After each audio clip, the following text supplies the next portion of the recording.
right, let the record reflect that State's President, Defense Counsel, and the defendant are all present. We're here for sentencing. Was there anything else that the court needed to address prior to sentencing? No. No, Your Honor. All right. So I have considered all of the testimony and evidence, arguments of counsel, applicable case law, and statutes.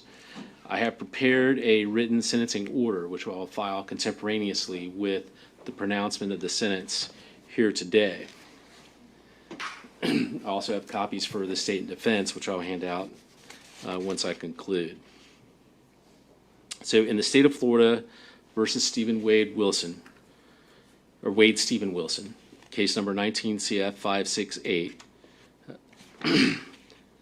the court read aloud the portion of the sentencing order related to the sentencing circumstances and proportionality. In evaluating the aggravating and mitigating factors, the court does not engage in a mere counting procedure, but instead makes a reasoned judgment based on the totality of the circumstances. In reaching this decision, the court is mindful that because death is a unique punishment in its finality, its application is reserved only for those cases where the most aggravating and least mitigating circumstances exist. The law never requires the imposition of a death sentence. In this case, the totality of the circumstances indicates the defendant, with premeditation, beat and strangled Christine Melton in her home before stealing her vehicle and driving to meet his girlfriend, Melissa Montanez. After Montanez refused to get into the car with him, the defendant battered her in broad daylight. The defendant told law enforcement, when Ms. Montanez managed to flee from the defendant, he fled the scene and drove back to Cape Coral, where he decided that he would murder another person. He saw Diane Ruiz walking to work and pulled over, pretending to ask for directions. She got into the car to provide directions, but the defendant strangled her when she tried to exit. He then drove to an empty lot, strangling her into unconsciousness at least one additional time on the way there.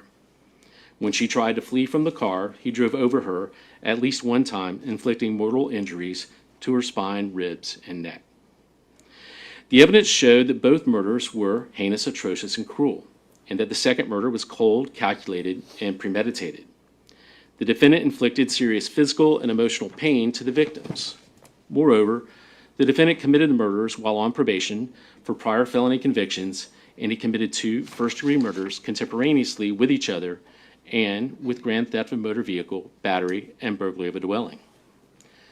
There were no statutory mitigating circumstances that were established, but the court considered the non-statutory mitigating circumstances presented by the defendant.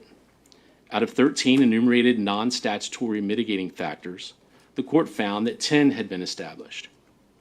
Out of those established, 6 were given little weight. The totality of the mitigating circumstances indicates that the defendant suffers from drug use from a young age, along with undiagnosed and untreated mental health issues of some kind. He felt abandoned by his biological parents, but had a devoted adoptive family who raised him in a supportive and loving environment. Defendant did not resist law enforcement when arrested and confessed fully to both murders. The court has further considered giving great weight to the advisory verdict of the jury, who recommended that the death penalty be imposed by a vote of 9-3 on count 1 for the murder of Christine Melton and a vote of 10-2 on count 4 for the murder of Diane Ruiz. The court recognizes that there is no mathematical formula for considering the aggravating and mitigating factors. It is not enough to weigh the number of aggravators against the number of mitigators. The court carefully considered the nature and quality of each aggravator and mitigator.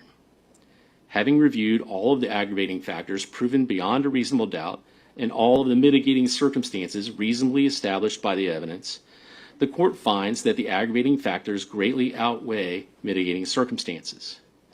Given the facts of the case, nothing in defendant's background or mental state would suggest that a death sentence is inappropriate. This court's review of other reported capital cases has led the court to conclude that the death penalty is not disproportionate in this case. Under the totality of the circumstances and evidence, the court finds no basis to override the jury's verdict. The totality of the circumstances warrants that the defendant, Wade Stephen Wilson, be sentenced to death for each count of first-degree murder. Accordingly, it is ordered and adjudged that the defendant, Wade Stephen Wilson, be sentenced as follows. Count 1, first-degree murder of Christine Melton. The defendant is hereby sentenced to death. Count 2, grand theft of a motor vehicle. The defendant is sentenced to 5 years imprisonment in the Florida Department of Corrections. Count 3, battery. The defendant is hereby sentenced to 364 days in the Lee County Jail. Count 4, first-degree murder of Diane Ruiz. The defendant is hereby sentenced to death. Count 5, the burglary of a dwelling. The defendant is hereby sentenced to 15 years imprisonment in the Florida Department of Corrections.